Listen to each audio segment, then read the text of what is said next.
জন্য এই হলটা আমার খুব পছন্দের হল। আপনাকে একটু আর স্পেস আমার রাখতে বলছি। ম্যাক্সিমাম সিনেমা এই হলে আমি প্রিমিয়ার করি বা স্পেশাল স্ক্রিনিং করি। এখানে আসলে আমাকে আবেগ মানে হয়ে যায়। তো এবার আমরা সবাই একটা কষ্ট পেয়েছি পাইরেসির জন্য। কারণ আমার একটা জিনিস মনে হচ্ছিল যে এবারে তো অনেকগুলো সিনেমা মুক্তি পেয়েছে, আমরা চাই সবগুলো সিনেমা ভালো যাক, শুধু একটা সিনেমায় কিন্তু পাইরেসি হয়েছে। তার মানে এটা খুব স্পষ্ট বোঝা যাচ্ছে উদ্দেশ্য প্রণোদিতভাবে কেউ একজন বা কোন একটা চক্র প্ল্যান করে এই কাজটা করছে। এবং এর আগে যদি আপনারা জানেন বরবাদ যখন অনেক ভালো ব্যবসা করছিল ঠিক তখন বরবাদও পাইরেসি হয়ে যায়।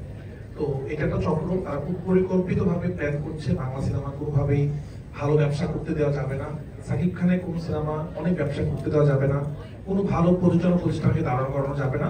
সেটা আমরা ট্রাই করবো। আগেরবার তারা 3 সপ্তাহ ট্রাই করেছে, এবার তারা প্রথম সপ্তাহ ট্রাই করেছে। এবং আমরা যদি এটা বন্ধ না করি পরের বার তারা ঈদের দিন থেকে সেটা ট্রাই করবে না।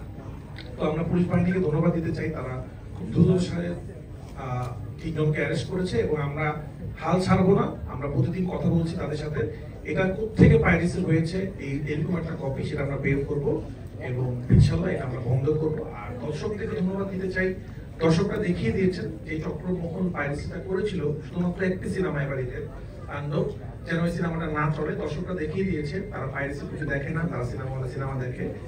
হাউসফুল হচ্ছে এবং এর শাকিল ভাই তো বললোই একটু আগে, পাইরেসি হওয়ার পরেও একটা সিনেমা প্রথম সপ্তাহে যে ব্লকবাস্টার হতে পারে, এটা আসলে দর্শকদেরকে ধন্যবাদ দিতে চাই আমরা। আপনারা এই ছবিকে ব্লকবাস্টার করেছেন এবং ইনশাআল্লাহ সামনে এই ছবি আরো এগিয়ে যাবে, কারণ এই ছবি মানুষের মনের ভিতরে ঢুকে গেছে। আমি ধন্যবাদ দিতে চাই সাকিব ভাইকে। আসলে সাকিব ভাই না থাকতে উনি যে ওরা কিছুক্ষণের মধ্যে দেখবেন যা দেখিয়েছে এই সিনেমাতে, সাকিব ভাই না থাকতে তাণ্ডবটা হতো না। এবং সাকিব ভাই ফ্যানরা তারা দেখিয়ে দিল আসলে একটা সিনেমা পাইরেসি হওয়ার পরেও যে একটা সিনেমা হলে হাউসফুল হতে পারে, মানুষ এইরকম ক্রেজিনেস। আমি তো খুবই ভয় পেয়ে গিয়েছিলাম যে এখন সিনেমাটা আমার বাসায় বসে দেখে ফেলবে, কিন্তু মানুষ যেভাবে দেখছে দেশে এবং বিদেশে। এবং কালকেও সাকিব ভাইয়ের সাথে আমি গুলশানে একটা জায়গায় টুর করতে গেছি, তো ভাইয়ের সাথে আমি একটা কথা বলে দিলাম, পুরো একটা গ্রুপ তার সবাই তাণ্ডব দেখেছে। এবং ভাইয়া যে কথাটা বললো, তাণ্ডব এমন একটা সিনেমা যে সিনেমা গুলশান বনানী থেকে শুরু করে গুলিস্তান থেকে শুরু করে গ্রামের প্রত্যন্ত অঞ্চল এবং আমেরিকা, অস্ট্রেলিয়া, কানাডা সবাই এক সাথে দেখছে এবং সবাই পছন্দ করছে। সবাইকে ধন্যবাদ দিতে চাই, পরিশেষে আমার টিমকে ধন্যবাদ দিতে চাই, যারা না থাকলে আমার সিনেমা হতো না।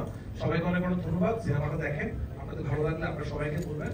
এবং একটা কথা বলবো, পাইরেসিকে সবাই না বলুন এবং আর যেন কোনো সিনেমা পাইরেসি কবলে না পড়ে সেভাবে আমাদের সবাইকে সোচ্চার হইতে হবে এবং সবাইকে সবার জায়গা থেকে প্রতিবাদ করতে হবে। আজকে আমার সিনেমা পাইরেসি হয়েছে, আপনি যদি আজকে মনে মনে হাসেন কালকে আপনার সিনেমা পাইরেসি হবে।